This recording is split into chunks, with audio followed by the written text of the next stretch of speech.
First of all, thank you, Burke. Thank you, Kuba, for having me. Thank you, the entire team, Mike, everyone.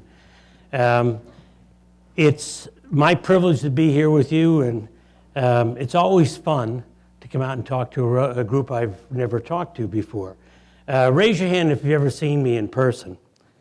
Okay, I don't do a lot of these. I do them for very few groups around the world, and I'm more of a media guy. Okay, that's exactly what I am, and I happen to have built a wonderful business over the last almost 40 years, and it's been because of that business I've been able to meet presidents and senators and business luminaries, a ton of great people, which has helped me grow and my company grow. Now, the guy before me, Alan Dalton, okay, what'd you think of Alan? Yeah, isn't he an interesting character? He's an incredible guy. He's an incredible businessman. I'll tell you a quick story before I get started with my thoughts and observations. One day, many years ago, an organization, a public organization, was going through some real horrible situations. Their executives were being indicted. The stock went from X to almost in the toilet. And Mike Long, a really interesting character, a partner of Bill Gates and a very innovative fellow, ran WebMD, was on his jet, and he was flying from the West Coast to the East Coast, and he calls me on the jet, and he says, "Hey, John, I know we met last week. We were talking about some issues, and I'm going to hire this fella. I'm flying to Cleveland. I'm going to hire this fella, and I won't mention the name, to run our company," which was Move, okay, Move and all of the related organizations. And I have his contract, and I want to know what's your opinion. And he mentioned the guy's name, and he said, "You know what we have to do with our company. What do you think?" I said, "Mike, don't stop in Cleveland." He said, "What?" He says, "Don't stop in Cleveland.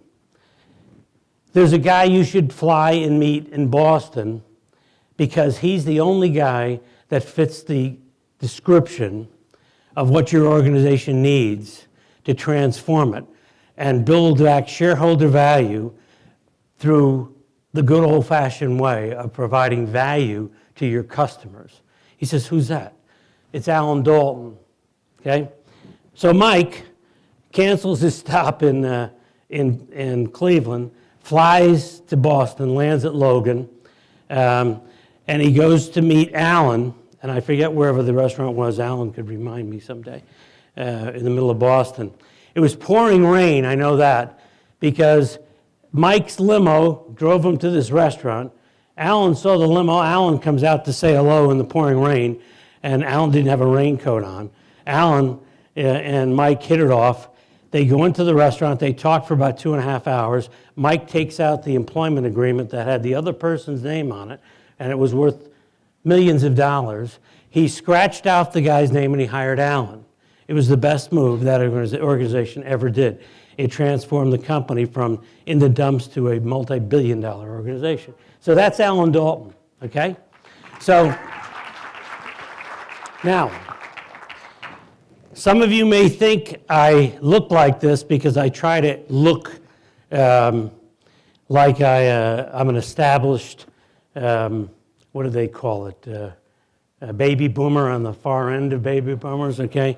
I use this hair color to try to look distinguished, okay? Inside this mind and this body is really the trapped body of a 63-year-old, okay, who acts sometimes like 29. So I'm going to try to give you, in the minutes I have with you, my thoughts and observations about your industry. But this is just for you, okay? Because the unauthorized rebroadcast of any of this information without the written authorization of me will be punishable by a United Airlines customer service rep, okay? So, what do I want to talk with you guys, talk with you and discuss with you that I think might be helpful to you and your organization and your personal and your professional growths, okay? I'm not going to tell you how to go out in a listing presentation, because the things that I talk about, I only talk about things that I know, okay? And if I don't know something, I try to learn it. Now, in the past 40 years, I've spent my career getting to know your industry and talking to the people like you in this room who have built, whether it be a one-office organization, to 2, to 3, to 4, to 5, to 15, to 20, to 1,000 or more. And I've found it so fascinating and interesting to get to know thousands of you people and what makes you work and how you're successful. And from that, I look at how you do it, I look at what your competition does, and I look at what the industry and the world aspires you to be, the world markets aspire you to be. So let's go back for a second here. First, we're going to talk about the competitive real estate brand landscape, adapting and be part of the solution. We're going to talk a little bit about building a sustainable real estate business, visions, values, practices, and people. Okay, I'm going to repeat that because you're going to hear that quite a bit through my little talk today. Visions, values, practices, and people. And number 3, we'll spend a good deal of time on innovations, data, predictive analytics. Now, show you how different I am from a number of people. I have 2 movies for you. Okay, in my little talk at the end, I have 2 little movies that I think hopefully you'll find as fascinating and interesting as I do, and maybe it would cause some thought. So let's talk about the competitive real estate brand landscape. First of all, change is constant in our industry. It is synonymous with change in our industry. I have a bunch of logos on this screen, and on one side you got the X out of the companies that are no longer here, but they did drive change in our industry. You had one of the first change agents in real estate was Sears Allstate. Matter of fact, Alan mentioned Sears and Roebuck a little earlier. A little known fact about Sears and Roebuck, there were 2 different names. Yes, they were. And before there was an Amazon, there was a Sears and Roebuck catalog. Do we all remember the Sears and Roebuck catalog? Okay. In 1888, that was 1885, 88, the first catalog came out. And if it wasn't for a government act, which was the Free Mail Delivery Act of 1896, I believe it was, that took shopping and created the first Amazon in the world, because Sears and Roebuck catalogs, soon followed by Montgomery Ward and Fields and others, sent out tens of thousands of catalogs free of charge out to rural areas of this country as well as urban areas, but really rural to start. And people like you would be in their home in Des Moines, Iowa, or whether it be Scottsdale, Arizona, or Laguna Beach, California, and that catalog would arrive, and you would look at it and say, I can buy a shirt there, I can buy appliances. At the time, I could buy knives and forks, I could buy shovels, I could buy anything. Matter of fact, in the early 1900s, between 1900 and 1920, 70,000 homes were bought through the Sears catalog. Believe it or not, homes. They were delivered in boxcars, dropped off at the railroad station, and you'd have it taken over by either a truck or a wagon to the site and build your Sears and Roebuck home. Can you believe that? That was the first Amazon. Now, so you go back to the competitive landscape and what it looks like. You have all these brands that literally, all these brands that were here, and they affected great change. Merrill Lynch, Sears, GMAC, Prudential. I mean, all these names came in, and who brought them in? It was Wall Street, and Wall Street looked at your industry and said, there's got to be a better way we can harness this. We can either sell stocks and bonds, that's Merrill Lynch's model. You could sell Allstate Insurance, that was Sears's model, and you go on and on and on. As they came in, they did one thing in uniform. They brought access to Wall Street capital. As they exited, the ones on the side that are X'd off, as they exited, others have taken their place. and two in particular, Realty and Berkshire Hathaway, have taken their place. Now, I've got a point of full disclosure. Not only do I have relationships, or my organization has relationships with every single major financial and brand associated with real estate, in some cases, I've actually helped sell organizations worth billions of dollars that are in our industry, okay? I sit in a very wonderful position. That is, people come to us and ask, what if, why, and then in many cases, after they've totally mismanaged their strategy, they come in and say, help us get out of this, okay? Because Wall Street has done a few things to our industry. And the biggest thing that they've done is they've changed the complexion of the ownership of the industry. And they've caused changes, disruption that I think is going to work in your favor. And I'll tell you why. Do you see this? Don't be complacent. There's three things up on this stage: a good movie, a smart person, and $40, okay? The movie is Apollo 13. Now, I'll tell you this little story because disruption can happen anywhere, but it's happening in your industry. It happened in this industry. This smart person said, I'm paying a $40 late fee? Well, guess what? The person's name is Reed Hastings, okay? Reed is the founder of Netflix. He rented the movie Apollo 13, brought it home, played it for his kids. They kept it at his house for a little over 10 days, brought it back, physically brought it back, and was charged a $40 late fee. So what did Reed say? I'm oversimplifying. He said, there's got to be a better way. And he created Netflix.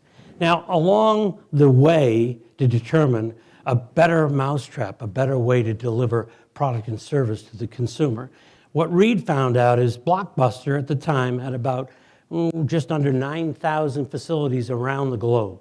9,000, remember these stores? You all have to remember it. If you like entertainment, raise your hand if you ever went to a video store back in the day. Everyone did. Well, I can tell you right now, 3,100,000 people like you every single week went to Blockbuster alone. Think about it, 3,100,000 people every single week. They would go to Blockbuster. They would rent their movie. And then they wouldn't rewind it. They'd be charged a rewind charge. You remember this thing? Rewind charge? Oh my God, a rewind charge. It's almost as if you're telling your kids at home, no, we used to dial the phone to get a number, okay? So Reed said there had to be a better way. He found that $800 million in the last year that he was competing with Blockbuster was charged in late fees alone. Okay? So $800 million was being charged. It's amazing, isn't it? So Reed said there had to be a better way. If we can go back to that screen.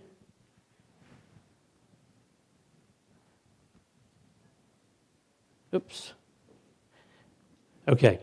Reed said there had to be a better way, and he did.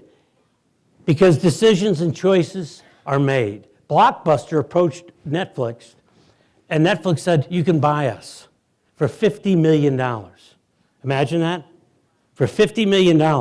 And Blockbuster said, no, we've got 3.1 million customers every single week. Why would we buy you? Well, you know the end of the story. Do you have any idea how many Blockbuster facilities are left on this planet? No, there's 12. One franchisee in Alaska kept 12 stores, okay? And guess what? He has a thriving little business, okay? Because it's not about just the brand. It's about the individual who's running and managing the local location and the relationship that he's having or has, he or she, with his customers. Okay? So they turn it down. Now, forward-thinking organizations use the rear-view mirror to adjust their makeup and to keep an eye on the competition. They focus on where they are now, but more importantly, where their vision is taking them. Do you like that quote?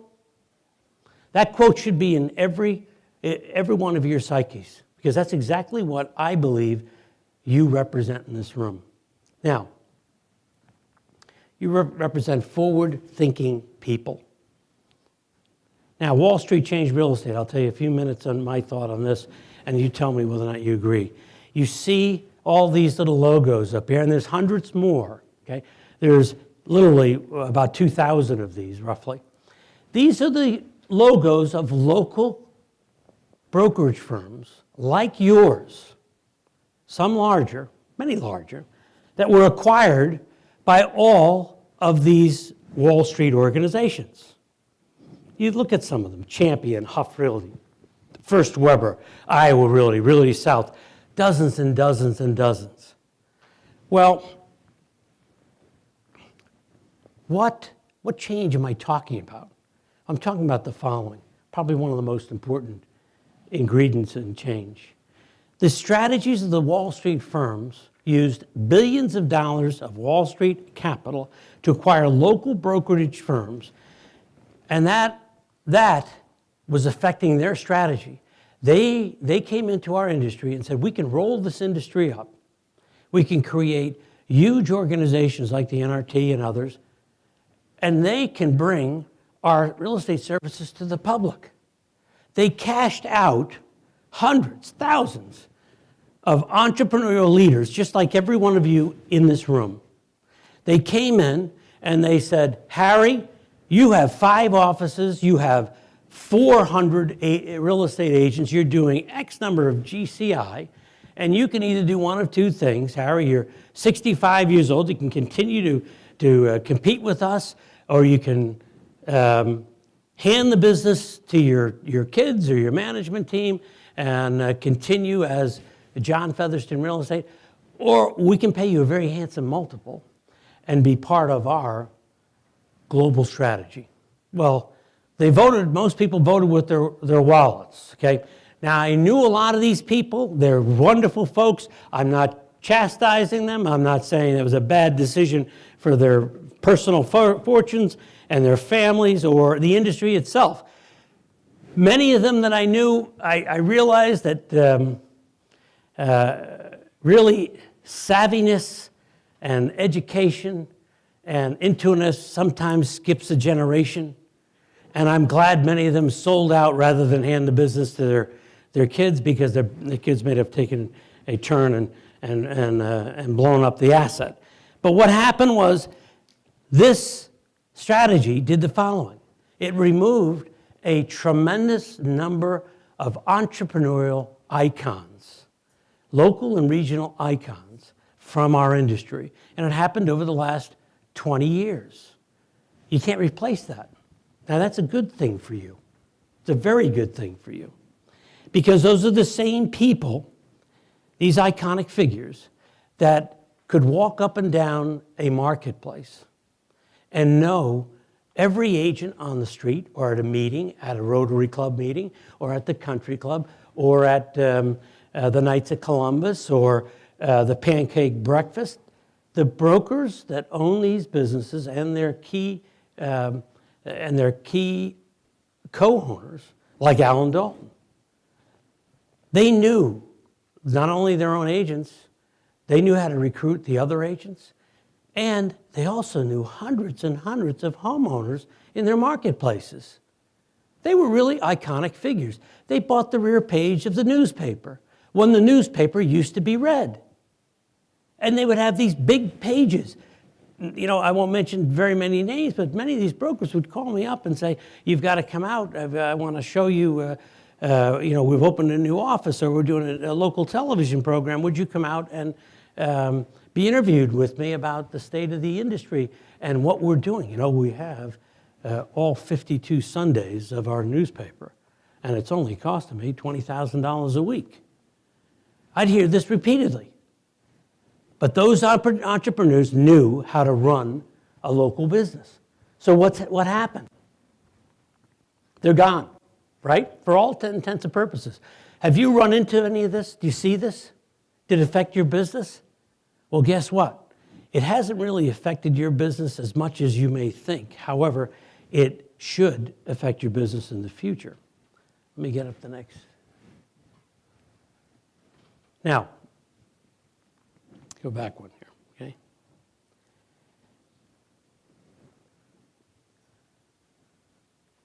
Don't you love technology? So when you think of the industry, you remove the ownership of the local, very successful brokerage firms, and you replace that with whom? These organizations replaced it with corporate managers, right?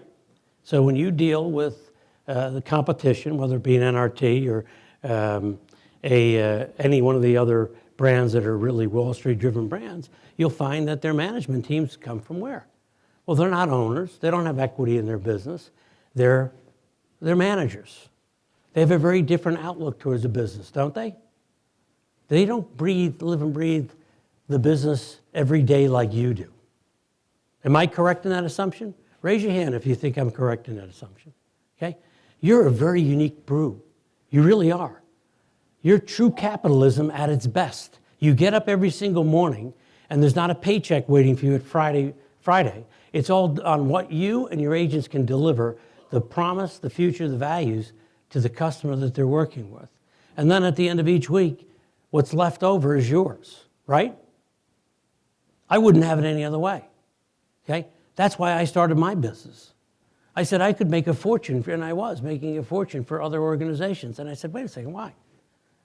I think I can do this better for myself, surround myself with people I think are better than I am, and start spreading the tentacles and bring this information and these resources out to millions of people. And today, that's what we do. Now, my lifeblood of my industry is quite different than yours, but here's something that I think we can all agree on, okay? The lifeblood of your industry are your sales associates and your teams. Am I correct in that? Okay? What's the lifeblood of RISMedia? What's the lifeblood of the Washington Post? What's the lifeblood of any one of the cable organizations or the New York Times? Or we can go on and on. Our lifeblood are our readers. Because if you don't have readers who transpose into subscribers, you don't have critical mass, which allows us to get advertisers, sponsors, all the stuff that makes a media company work. So our lifeblood are readers. And these readers have to be creating opportunities for our advertisers and our sponsors. Your lifeblood are the sales associates.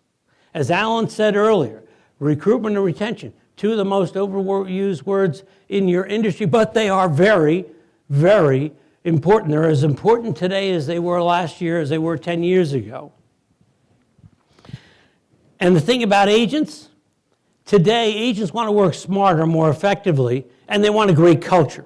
And of course, the agents want to earn a lot of money. I can't blame them, right? Do you want to make a lot of money? Raise your hand if you want to make more money. Good, I'm in the right room. Okay? And they want freedom. Raise your hand if, and this is the only aerobic exercise I get, so raise your hand if you like freedom too, right? You can raise both hands if you want to get really aerobic, okay? Freedom and money in today's world should go hand in hand. Because if you're providing opportunities to earn more money with more freedom, and you're hiring the right people, believe it or not, there'll be less freedom because your people will be working more hours because it's not work to them. It's what drives them. Now, Alan mentioned this, and I'm going to mention it as well. Real estate agents are very reluctant to change. They really are. A friend of mine, great person, said to me after she sold her company for $63 million to Realty, she was speaking at one of my shows, my conferences, and she grabs me, and she says, John, can you believe this? The first edict from Sundance was no more free coffee, water, or energy drinks in all of my offices. I said, Barbara, you're kidding me. She says, no, I'm upset about it. She says, do you know what that's going to do for retention and recruitment? Free water, coffee, and energy drinks. Well, that's Barbara Cochran. You know Barbara? Barbara's on Shark Tank, okay? Great gal, absolutely out of her mind, great gal. But she wasn't and isn't out of her mind when it comes to understanding how to run a business and how to build a business, okay? The culture that she created a being of the organization. You wanted to be part of that organization. You wanted to be a winner. In those days in Manhattan with Barbara, you wanted to be part of Barbara's organization. You had to be. If you wanted to win, you had state organizations. You had several of them. I won't mention all the names, but you had Barbara. And Barbara was wild, okay? And Barbara understood the following, okay? She understood what Red's saying. Recruitment and retention are the core ingredients of your industry.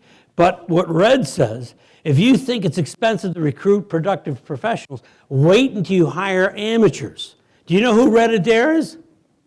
He's the guy that goes around the world putting out oil fires. When an oil rig blows up and it shoots up flames like the one behind his back, do you think Red is turning to his team and saying, thank God we got that guy for less money, send him out and put out the flame? No, you need the best to put out that flame, right? You need people who are equipped and understand what the mission is and how to accomplish it. Barbara understood that.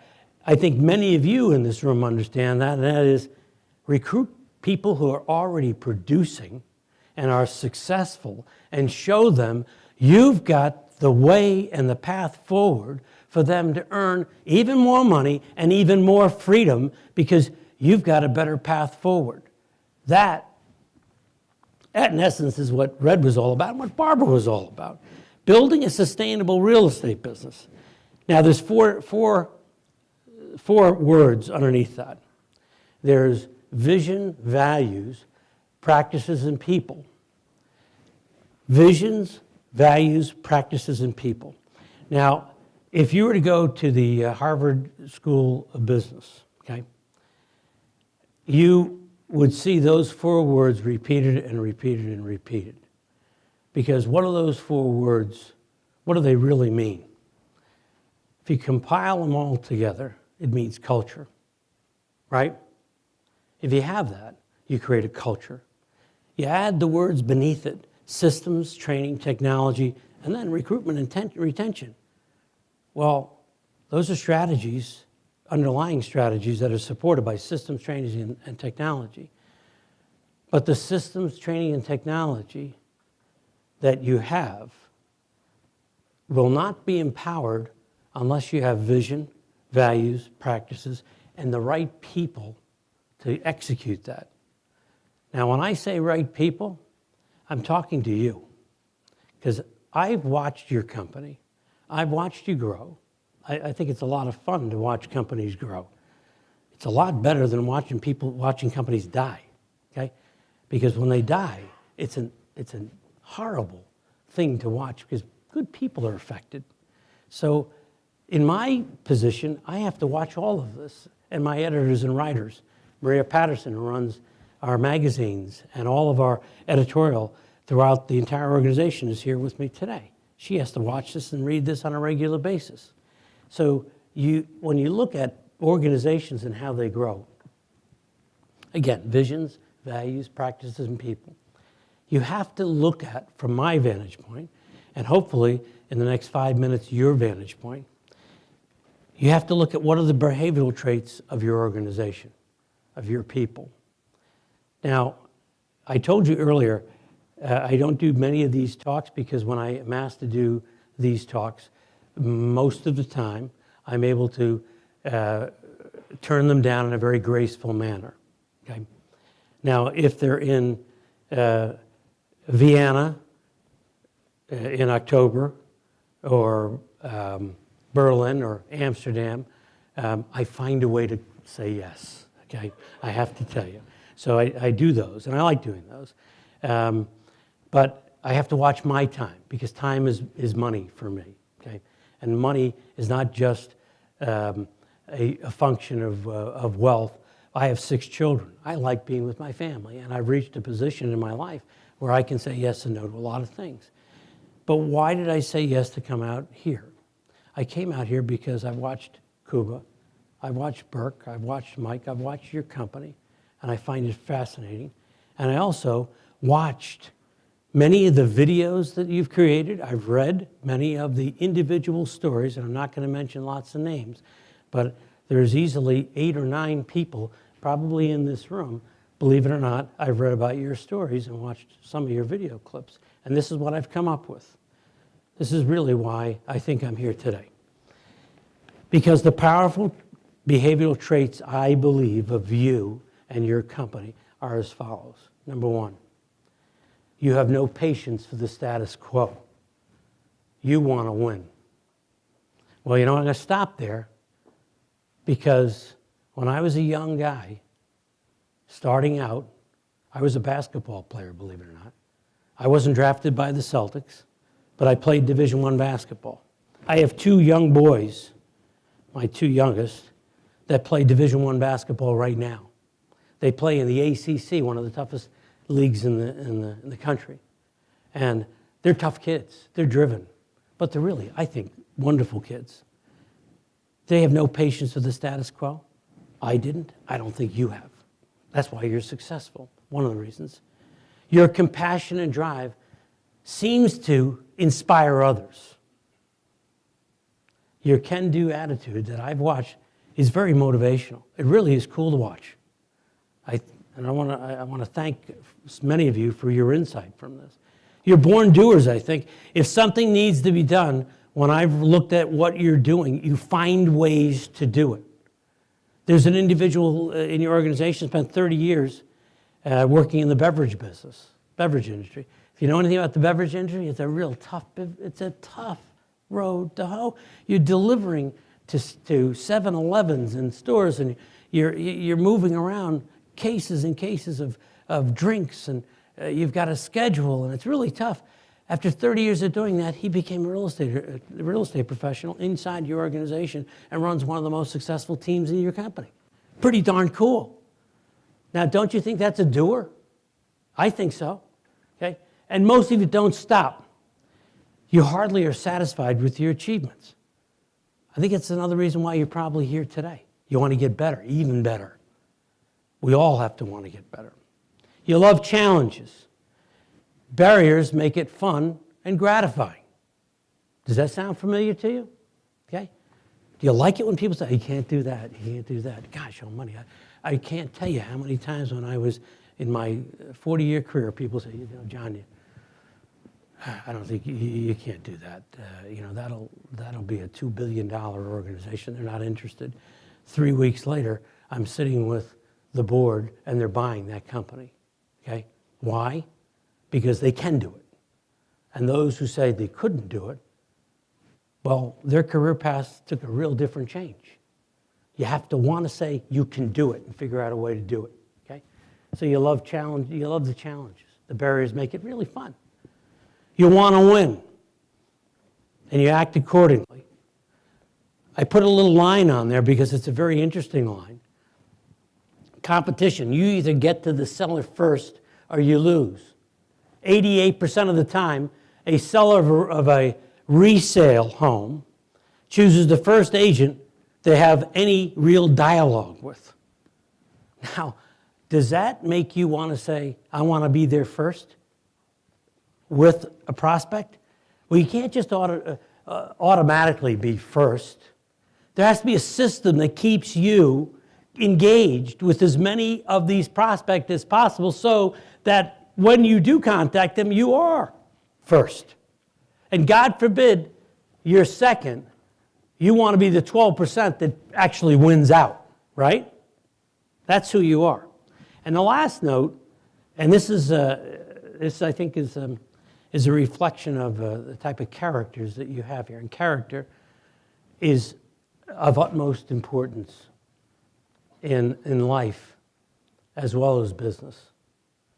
If you are not a person of character, people aren't going to want to do business with you. Okay? You have to be outstanding. You have to be able to understand that life is a lot more than just getting a transaction, right? Absolutely. And the more you put yourself above a transaction and be the type of person that are these traits, the more you're going to win. It's not personal, it's business. That's a cool trait all of you have. So, the couple of other notes here. Okay, As you start to continue to innovate in your world, I want you to think of Amazon, okay? Amazon's an incredible company, absolutely incredible. $900+ a share. It's going in a great direction. Amazon has a great innovation rule, and I think you should apply it in every one of your companies, whether it be a single office firm, multi-office, or the region or the company, okay? If it takes more than 2 pizzas to feed an innovation team that you have put together, the innovation team is too big, okay? Small teams, no matter what the organization is, innovate. Bigger teams waste time, okay? That's one. Second, growth. One log makes a lousy fire. Are we all in agreement on that? One log makes a lousy fire, okay? As far as your organization, you already have 8,000+ logs. The more logs you put on this fire, the brighter the fire gets, the brighter the illumination is, the more it attracts people to your campfire. But it attracts them for the right reasons, okay? Innovations, data, predictive analytics, etc. I'm going to tell you something. Predictive analytics are going to change the world that you live in, okay? Changes in the use of data are coming, and they're coming really quick. Advanced machine learning, etc., all the things you can find all over the planet are all happening, but it's being driven by predictive analytics, and it's going to affect your income really quick. Why? I'm going to, starting next week and working into a week from Monday, 1.4 million people that get our information around the planet. 1.4 million. That's a lot of people, right? I don't know them all. I'd like to know them all, okay? Those are people in your profession, in the mortgage profession, the title profession, are all going to be getting a predictive weekly analytics report. It's going to be called the Real Estate Market Update and Neighborhood Report. It's powered by more than 20,000, about 20,212, I believe it is, price indicators that are going to determine risk of ownership of houses in your neighborhoods, okay? It's all going to be available on a report. Matter of fact, when you get these reports will be sent out to you free from us. You'll be able to punch in your zip code and look at the predictive analytics for your zip code. You'll actually be able to drill down in more than 1,500 locations in this country. Sub-MSAs is what we call them. And you'll be able to see how the neighborhood predictive analytics are. You'll be able to see the risk factor of if you were to buy 123 St. Mary's Lane, and it would tell you whether or not that's a good risk to purchase over the next year, 2 or 3. Is that a pretty cool tool? It's awesome, right? Well, guess what? There's a picture of it. It's 100 million homes. 100 million homes in the database. This is driven by a company that we've partnered with, along with others, by the name of House Canary. Okay? House Canary came to me, very interesting organization. It was first funded by Kobe Bryant, a fellow who has a little more basketball talent than I do, actually quite a bit, only because he's taller and younger. Okay? And it was first funded by him, and then it was funded by Eric Schmidt, the executive chairman of Google. And Eric put $33 million into this in January, and there'll be another round that's coming up that is another Silicon Valley round. Now, are they competitors of yours? No. Are they competitors insofar as financial, for mortgage, title, et cetera? Yes, they are. There's no doubt about that. Okay? So watch this. Look for this. Okay? That's going to change your world quite a bit because your customer, the consumer, is going to get the same information from multiple sources. Predictive analytics are reaching a state of maturity that are going to affect us. So data predictive analytics, with the immediate long-term impact of big data and innovations on our business, well, I can't really answer that yet. I am making an assumption that just like the internet in 1994, I invested in a firm in 1994 that people were telling me you're out of your mind, and it was an internet company. okay? An internet company, and I'll tell you, this is going to have the same type of impact that those firms had in 1994, 95, 96. So I'd like to show you this. If there's a little volume with this, please. This is innovation.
Okay, now, I have 3 minutes left, and then I'm going to jump off, and we're all going to go to lunch, okay?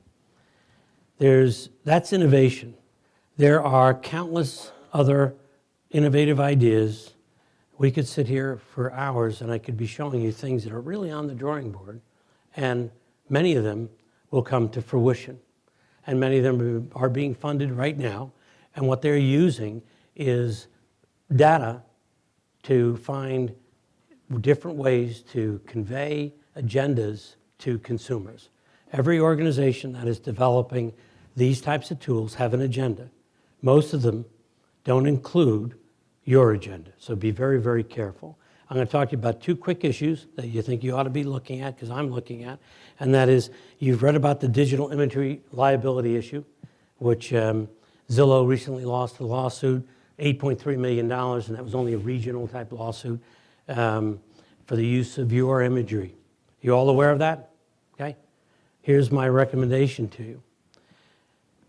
I think you have to really examine what your contractual obligation is with the people supplying you your photographs for homes, whether it be listing photographs, marketing photographs, etc. And you know what? You need to be bold. You need to take control of those imagery and make sure you have full and complete ownership. If not, get a different organization to take your photographs. Also look at organizations like Matterport that has an incredible photographic tool camera, because if you use that, and I don't have ownership in Matterport or any of their competitors, I'm telling you, you will own that imagery and they will never have to have that liability. So take a look at that. Don't get caught in that snare, because there are literally hundreds and hundreds of legal trolls out there that you could be knocking on your door and suing you for the use of imagery, or your implied use of imagery by giving your listing to a portal who used it with your good graces. That's one. 2 is the Americans with Disabilities Act. There are also trolls out there, legal trolls, that if your websites are not compliant with the ADA rules, the new rules, if you're not compliant with that, I strongly suggest that if you're a member of the National Association of Realtors, you contact the National Association of Realtors and you get their advice. They have a sheet that you can download, that you can put on your website that says you are trying to be compliant, you're doing the following steps, and put it up immediately. Those are 2 things I would strongly recommend. Now, I'm going to leave you with this. If you're all interested in surrounding yourself with other like-minded visionaries, because every one of you are really visionaries. You're working every single day in an incredible marketplace, and you're trying to make a difference. Watch this and see. Can we turn volume up, please? The misfits, and if you remember this, try to emulate this. the troublemakers, the round pegs in the square holes, the ones who see things differently. They're not fond of rules, and they have no respect for the status quo. You can quote them, disagree with them, glorify or vilify them. About the only thing you can't do is ignore them, because they change things. They push the human race forward. While some may see them as the crazy ones, we see genius. Because the people who are crazy enough to think they can change the world are the ones who do.